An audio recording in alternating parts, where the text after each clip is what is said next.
I listened to the voicemail 3 times before I believed it was real. My mother's voice was clipped, professional, the way she spoke to business associates, not to me. Not to her daughter who had spent 8 years building her wealth management firm into something worth $42 million.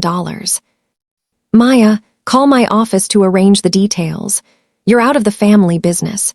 Expect a severance and be grateful. The date stamp read 6:47 a.m. on a Tuesday in March. I know because I played it back so many times that Tuesday that I could have transcribed it from memory by midnight. The background noise was her office at Sterling and Associates. I could hear the hum of the espresso machine she imported from Milan, the one that cost more than most people's cars. I sat in my kitchen in the Pacific Heights apartment I'd bought with my own money, wearing the silk pajamas I'd bought myself, and felt something crack inside my chest. But I didn't cry. That would come later in private, when I was sure no one could see me. Not yet. Not while I still had work to do. My name is Maya Sterling. I'm 34 years old, and until that Tuesday morning, I was the rising star of Bay Area wealth management.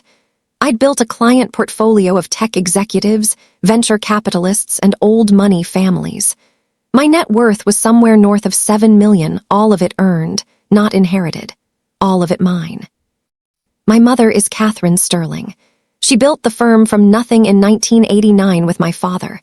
That was before the divorce, before she turned herself into a brand, before she became the woman who smiled for magazine covers while quietly dismantling anyone who threatened her control.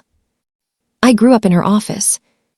I learned spreadsheets before multiplication tables. I watched her negotiate contracts before I watched cartoons. I understood compound interest before I understood friendship. By the time I was 16, I was sitting in on client meetings. By 25, I was managing portfolios. By 30, I'd brought in the highest value clients the firm had ever seen.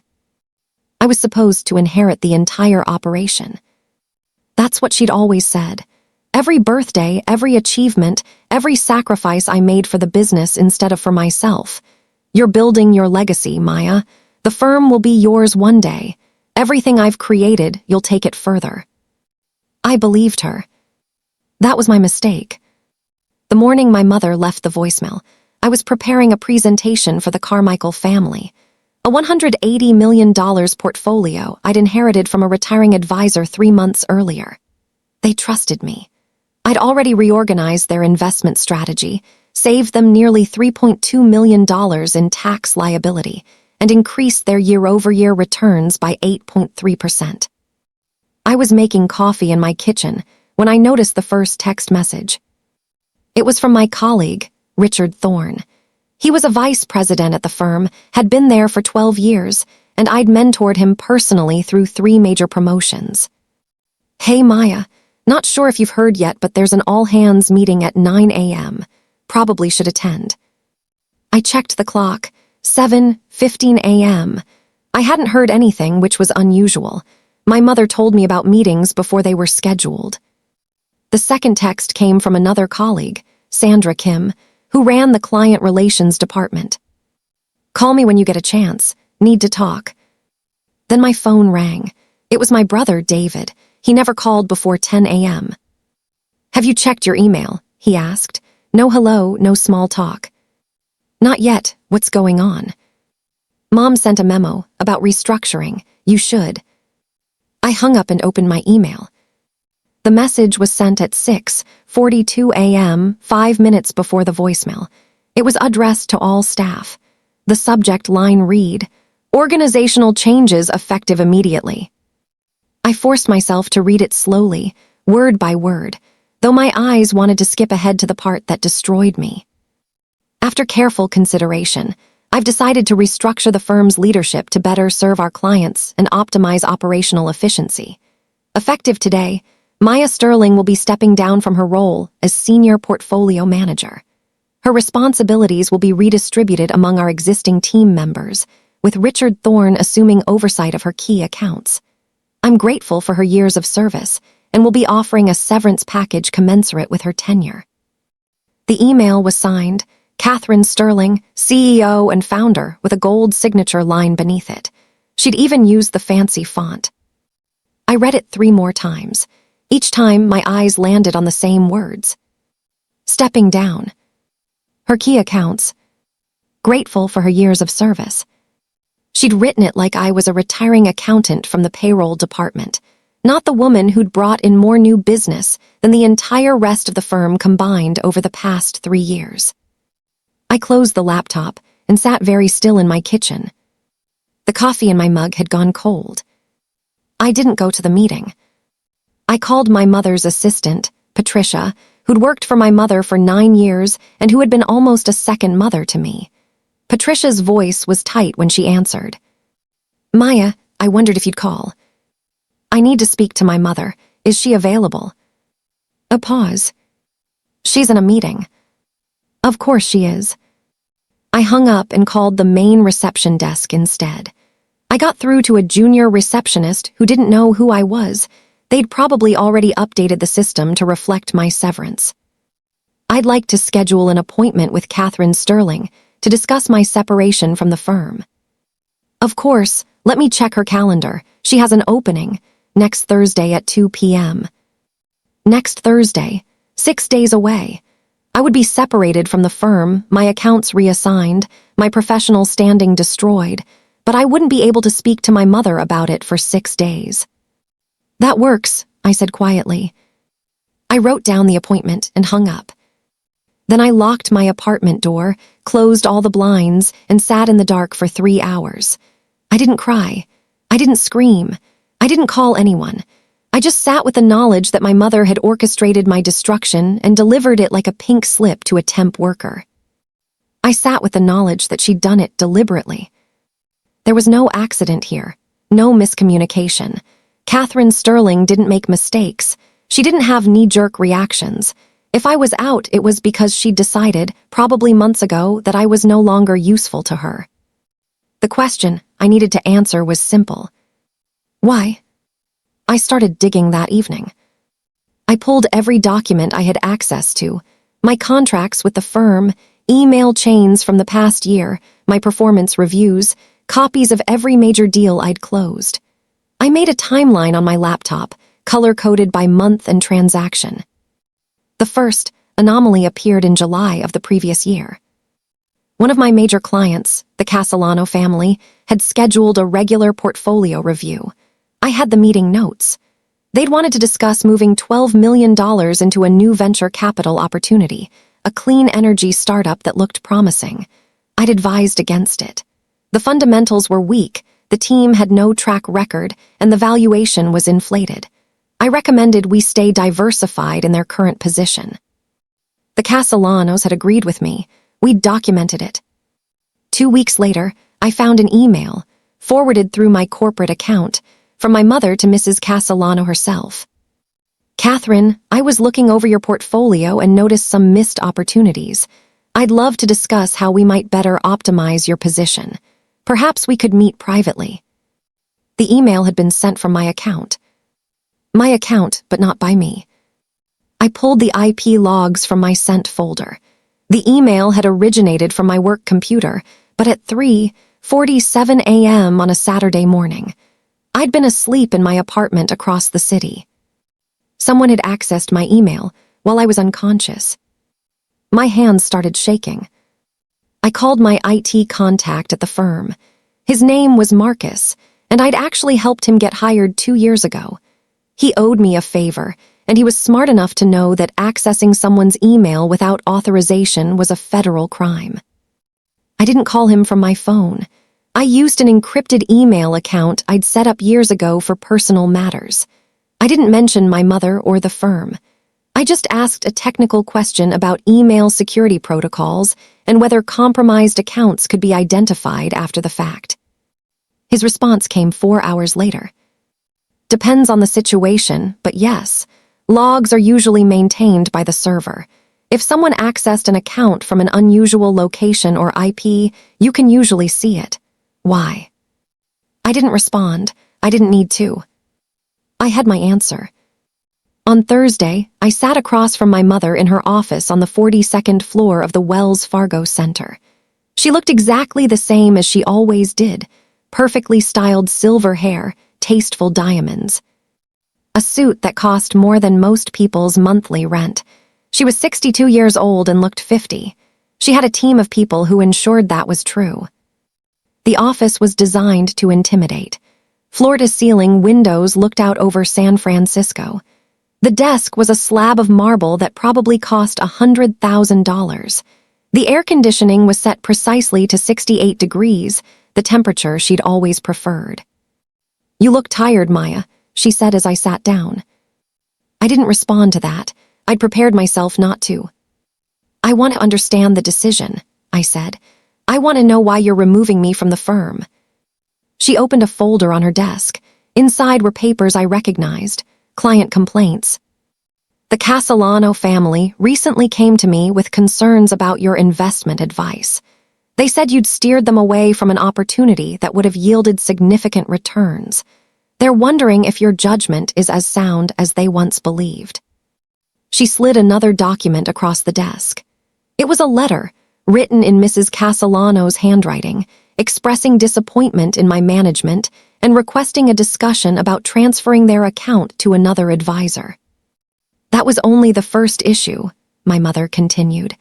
"I've also been made aware of several concerning emails you've sent to clients. Tone seems off, unprofessional. I'm wondering if you're experiencing some kind of personal crisis." She was watching me carefully. "I didn't send those emails," I said. "No," she raised an eyebrow. "They came from your account." "Someone accessed my account, someone with administrative privileges." "That's a serious accusation." "Yes, it is." She sat back in her chair. For a moment, she looked almost amused. "Maya, you've been under a tremendous amount of stress. I have reports from several team members expressing concern about your behavior. Richard mentioned you seemed distracted at the last client meeting. Sandra said you've been making unusual requests for account access. There's also the matter of the incident with the Carmichael portfolio." "What incident? I'd done nothing wrong with the Carmichael portfolio. I'd done everything right." "Apparently, you made a significant transaction without documenting the client authorization properly. The SEC is going to have questions." The room tilted. My vision sharpened to a single point. "That's not true. I have documentation right here." She turned her computer toward me. On the screen was the transaction history for the Carmichael account, and there, plain as day, was a major transaction I'd never authorized, dated 3 weeks ago, moving $8 million into a high-yield bond fund.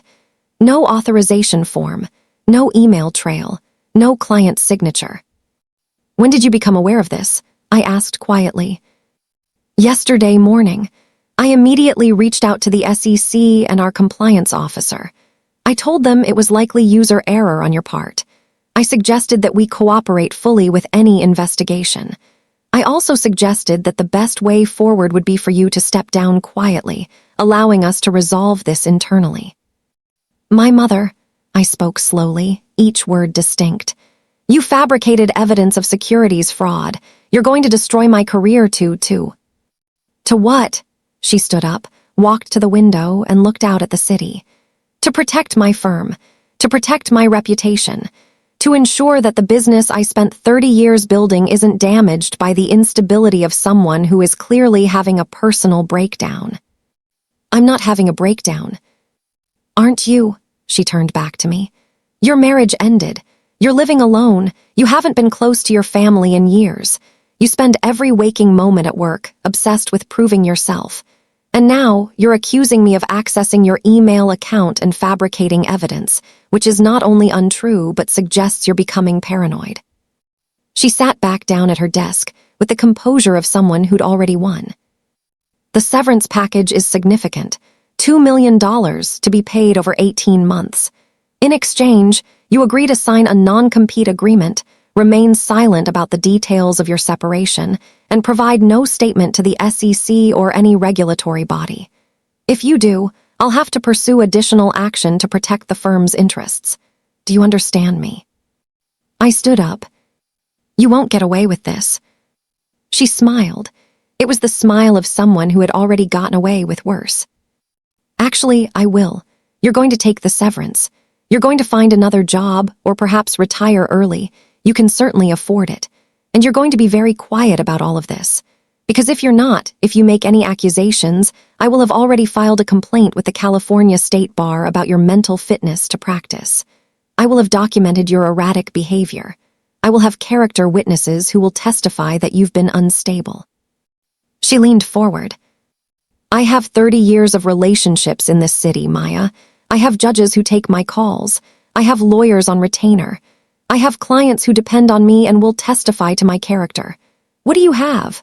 Hurt feelings and a theory that doesn't make any sense." She was right, and we both knew it. She was wrong, and she knew that too. The difference was, she didn't care. I didn't sign the non-compete agreement. I walked out of her office without saying another word and went home. I closed the blinds again. This time, I didn't sit in the dark. Instead, I sat at my kitchen table with a notebook and a pen, and I started writing down everything I remembered about the past year. Every suspicious email. Every client complaint that had seemed odd. Every conversation with my mother, where she'd asked unusual questions about my accounts. Every time Richard had suddenly known about a client meeting he shouldn't have known about. Every moment when something felt wrong, but I'd convinced myself I was paranoid. The pattern emerged slowly at first, then all at once. My mother hadn't been pushing me out of the firm because she wanted to. She'd been pushing me out because she needed to, and the why of that mattered. I pulled up every regulatory filing the firm had submitted over the past 2 years. I looked at the numbers, and there, hidden in plain sight in the footnotes of a quarterly report, was something that made my blood run cold. A significant portion of the firm's assets had been moved into private accounts that didn't seem to be benefiting the clients, accounts that seemed to be moving money to a separate entity I didn't recognize. Sterling Capital Holdings, LLC. I searched the business records. It was a newly formed company, registered 18 months ago. The registered agent was someone I'd never heard of. The address was a P.O. box in Las Vegas. My mother was embezzling from her own firm. Not small amounts. Based on the documents I could access, we were talking about tens of millions of dollars. She was systematically siphoning client assets into shell companies and probably moving the money offshore. And I was the liability. Because I was the one person who had access to the full scope of the portfolios. I was the one person who might notice. I was the one person who could bring her down. So she destroyed me first. I spent 2 weeks gathering evidence. I didn't go to my apartment during the day. I didn't use my regular phone or my regular email. I opened a new encrypted email account under a fake name. I purchased a basic laptop with cash from a Best Buy in Oakland. I set up a secondary bank account under my maiden name at a different bank, nowhere near my usual financial institutions. I was being paranoid. I was being smart. I had to learn which was which. I started with my company email. I filed a formal request with the firm's IT department for a complete backup of my email account from the past 2 years. They couldn't refuse. It was a legal requirement that they maintain and provide this information. I told them it was for personal record-keeping purposes. The files came on an encrypted drive, and once I had them, I spent days reading through thousands of emails, looking for the ones that didn't belong. The unauthorized emails were subtle. Whoever had accessed my account knew how to hide, but not perfectly. There were small inconsistencies. Subject lines using slightly different punctuation than I normally used. Times of access that corresponded to late evenings when I typically would have been asleep. IP addresses that didn't match my home internet. And there were the emails themselves. They'd reached out to my clients, subtly encouraging them to move portions of their portfolios into accounts that didn't make sense. Some clients had gone along with it. Others had questioned my advice and asked for clarification. In those cases, I'd apparently written back, not me. But the person using my account, with explanations that were just technical enough to confuse, but not enough to trigger alarms. The Castellano family had been the outlier. They'd trusted my original advice too much to be swayed by the conflicting second opinion. So my mother had handled it differently. She'd reached out to them personally, undermining my judgment, planting the seed that my advice was no longer trustworthy. I found the email trail, all of it. And then I did something that would have been illegal if I'd been doing it maliciously. But I wasn't. I was gathering evidence of a crime against myself. I accessed the firm's server from an external location using my old employee credentials they apparently hadn't revoked yet, and I downloaded the server logs that showed the unauthorized access to my account. I captured screenshots of the IP addresses, the timestamps, the locations. I cross-referenced them against the IT department's security records. Everything pointed to someone inside the firm with administrative access. Someone who worked in the IT department. I pulled their employee file. The IT specialist who'd accessed my account was named Gregory Walsh. He'd been hired 2 years ago, around the same time my mother had started her embezzling scheme.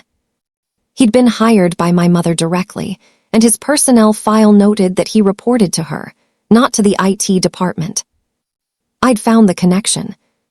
Now I needed proof that my mother had ordered him to do it. I called Gregory Walsh at a time I calculated he'd be alone in the office. It was a Friday afternoon at 4:47 p.m. Most of the staff had already left. The office would be quiet. My mother was in a client meeting she'd told Patricia she couldn't miss. "Gregory, hi, it's Maya Sterling. I was hoping we could talk." His voice was cautious. Sure, what about?" "About the access logs on my email account from July through January. About the unauthorized access that someone used to send fraudulent emails to my clients." There was a long silence. "I don't know what you're talking about," he said finally. "I think you do, and I think you know who asked you to do it." "Maya, I can't discuss this on the phone." "Why not?" Another silence. "Because I have to assume the line is monitored." He thought the phone was being monitored. That meant he knew more about what was happening than he'd admitted. That meant he was scared. "Are you being threatened?" I asked quietly. "I really can't talk about this." "Did my mother threaten you?" He hung up.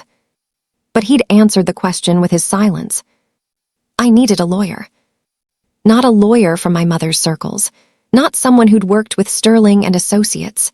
I needed someone outside my world, someone with no connection to my mother's network. I found Patricia Liu through a referral from a friend I'd known in college. She was a criminal defense attorney who specialized in white-collar crime. She was young, probably younger than me, maybe 32, and she had a small practice in the Mission with 2 other attorneys.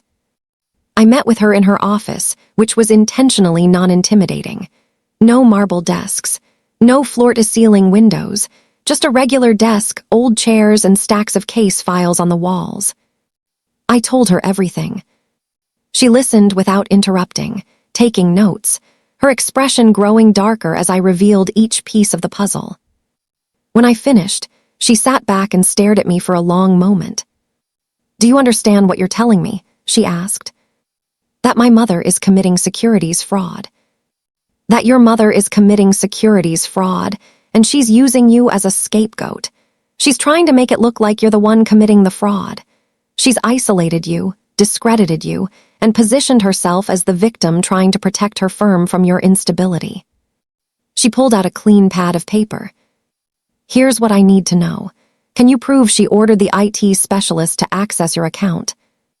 "Not directly, but I have access logs, I have email records, I have evidence that he was hired specifically to."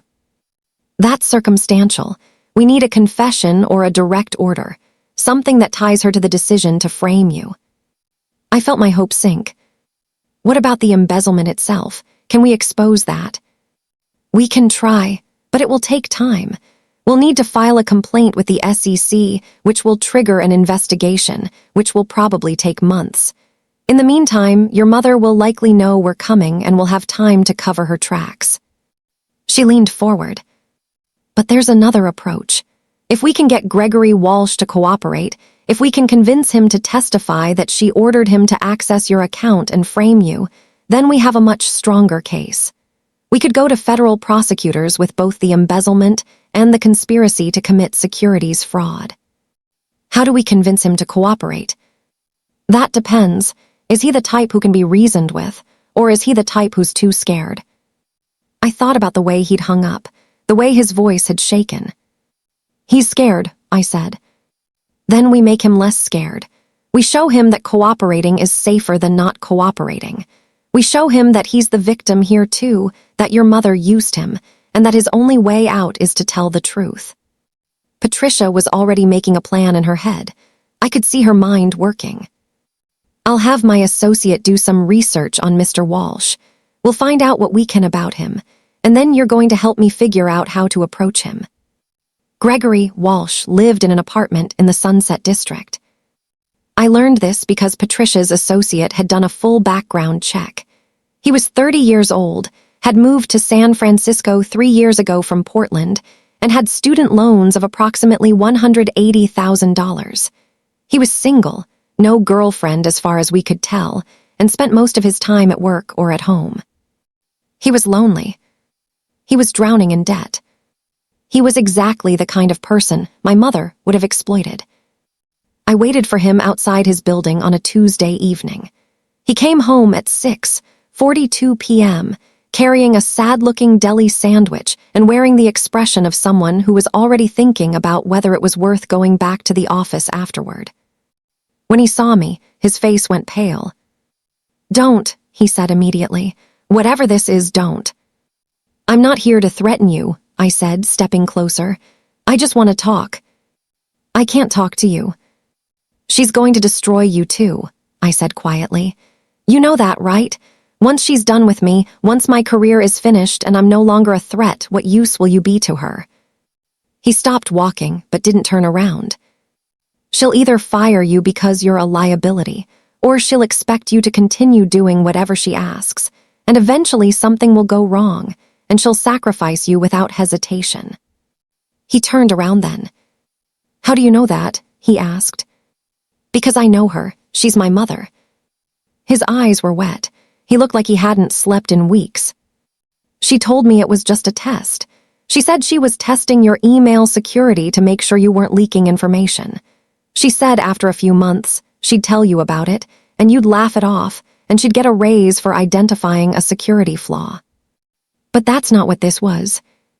"No," he said, his voice was very small. "It's not. She asked you to do more, didn't she? After the email access worked." He nodded. "She asked me to help her move accounts around, to make changes to client records. I didn't understand what was happening at first, but then I realized I was helping her commit fraud." He sat down on the steps in front of his building. I tried to push back. I told her I wouldn't do it anymore, and she sat down with me and explained very calmly that I'd already done it, which meant I was already culpable, which meant I had two choices. Either I could keep helping her, in which case she'd take care of my student loans, pay me an annual bonus, and let me quietly quit the firm in a year or two when the scheme was wound down. Or I could refuse, and she'd let the SEC know that I'd been the one orchestrating the entire fraud, and I'd spend 10 years in federal prison while she claimed to be my victim. He looked at me. "I chose the first option." "I know you did," I said, sitting down beside him. "But now I'm offering you a third option." It took another week of conversations, of Patricia building trust with Gregory, of showing him evidence of the fraud and helping him understand that cooperating with federal prosecutors would protect him far more than staying silent. But finally, he agreed. He agreed to meet with the FBI. He agreed to turn over documentation of everything my mother had asked him to do.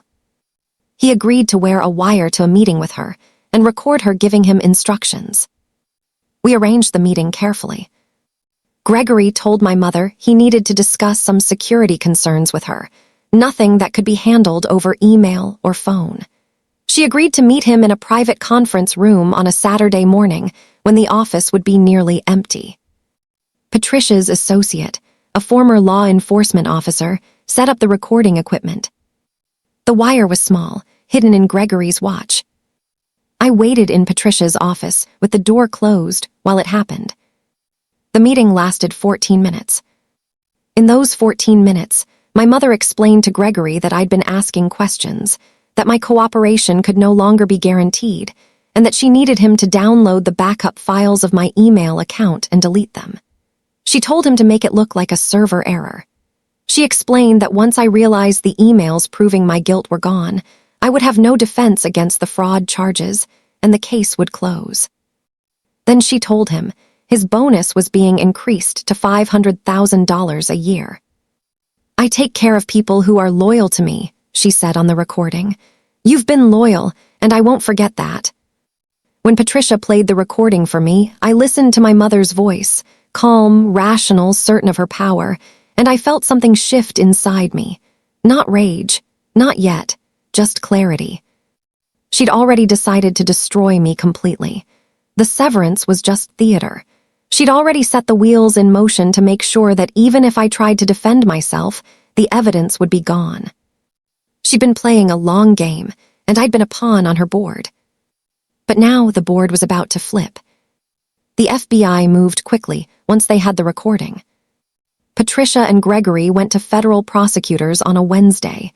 By Friday, they had a search warrant for Sterling and Associates.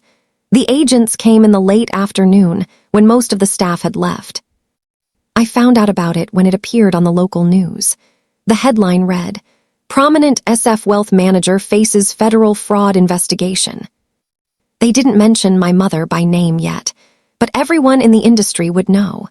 The story would spread through the San Francisco financial world like wildfire. I texted my brother, David, even though we hadn't spoken in 3 days. "Did you see the news?" He responded immediately. "Where are you?" "Home." "Stay there, I'm coming to you." When David arrived 20 minutes later, he looked like he'd aged 5 years. He was still in his business suit from work. "Is it true?" he asked. "Is it really true?" "Yes." He sat down at my kitchen table and put his face in his hands. "How did you know?" he asked through his fingers. "I didn't at first, then I figured it out." "Does she know you know?" "Not yet, she will soon." David looked up at me. He was our mother's favorite, always had been. He'd gone into the business without question, had done everything exactly as she wanted, and in exchange he'd been rewarded with partnership and praise. "What happens now?" he asked. "Federal prosecution, probably prison time, depending on how much she cooperates with the investigation." "And you?" "I'm cleared of all charges. My reputation gets restored. My career gets salvaged." He stared at me. I watched him process the fact that I'd managed this without him, that I'd figured out our mother's crime, and I'd gone to the FBI without asking for his help or advice. That I'd outsmarted her. "You did this on purpose," he said slowly. "You found out what she was doing and you planned all of this." "Yes." "To hurt her." "To expose her," I corrected. "There's a difference." He nodded, but I could tell he didn't entirely believe me. That was okay. David had always seen the world in simple terms. Good people, bad people. There wasn't much room in his worldview for ambiguity.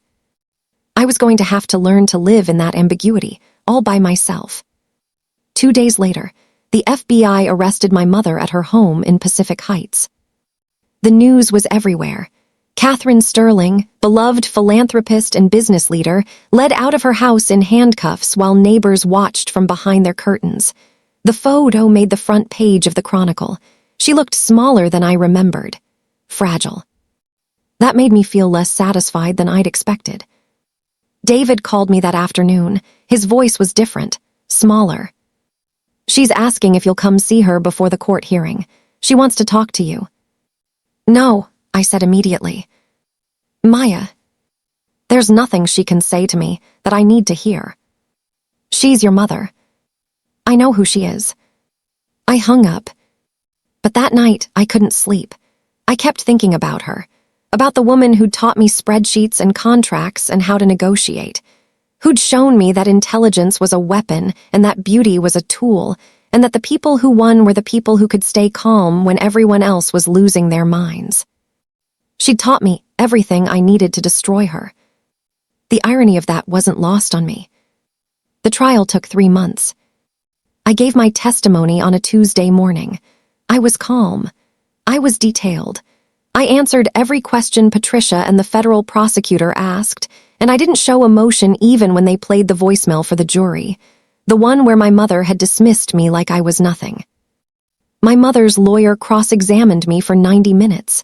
He suggested I was a liar, a conspiracy theorist, someone with a grudge against my mother.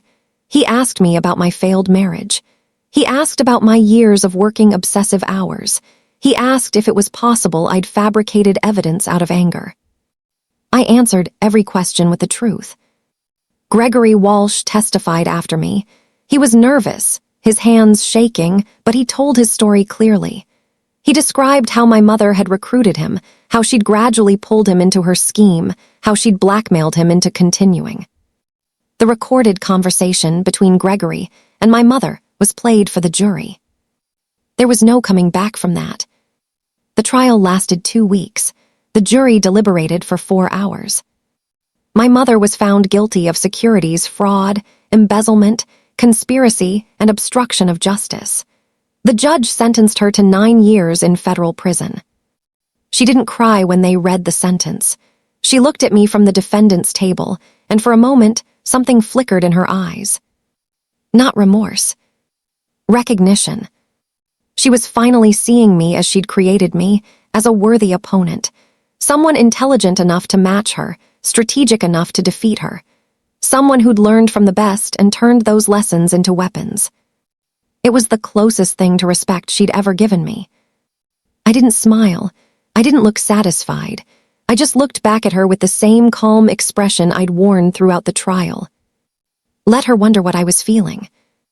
Let her spend the next 9 years in prison trying to understand how her daughter, her supposedly obedient, desperately eager to please daughter, had managed to take her down so completely. The firm was sold to another investment company within 6 months. Richard Thorne, who'd been part of my mother's scheme in smaller ways, was quietly let go. He landed at another firm eventually, but his reputation was damaged. He became someone people were cautious about. My clients came back. The Carmichael family actually increased their investment with me. They'd been keeping up with the trial, and they understood what had happened. They wanted to work with someone who had the intelligence and backbone to stand up to someone as powerful as Catherine Sterling. I rebuilding my practice under a new company that I started myself. I called it Sterling Wealth Management, not because I wanted to keep my mother's legacy, but because I wanted to make sure everyone knew that the name meant something different now. It meant integrity. It meant intelligence used ethically. It meant that money didn't come before people. Well, maybe that's what I told myself. The truth was more complicated. I visited my mother once. It was a year after her sentencing. I took a drive to the federal penitentiary in Dublin, booked a visit, and sat across from her in a room filled with other inmates and their families. She was different in prison. Her hair had been cut short, no longer maintained by the stylist who used to visit her at home. She wore the standard tan uniform. She'd lost weight. Without access to her full arsenal of beauty treatments, she looked her age and then some. For a moment, I felt pity. Then I remembered the voicemail. "I didn't think you'd come," she said. Neither did I. We sat in silence. "I underestimated you," she said finally. "I thought you were smart, but I didn't think you were that smart. I learned from the best." She smiled sadly. "You were supposed to inherit the firm. It was supposed to be yours." "It still is," I said, "just not the way you planned." She nodded slowly, understanding what I meant. "Are you happy?" she asked. "No," I said, "but I'm not miserable either. I'm just alive." "Which is more than I was when you were running my life." She looked at her hands, once perfectly manicured, now cut short with unpainted nails. "I was trying to protect you," she said. "No, you were trying to use me. And when you couldn't, you tried to destroy me.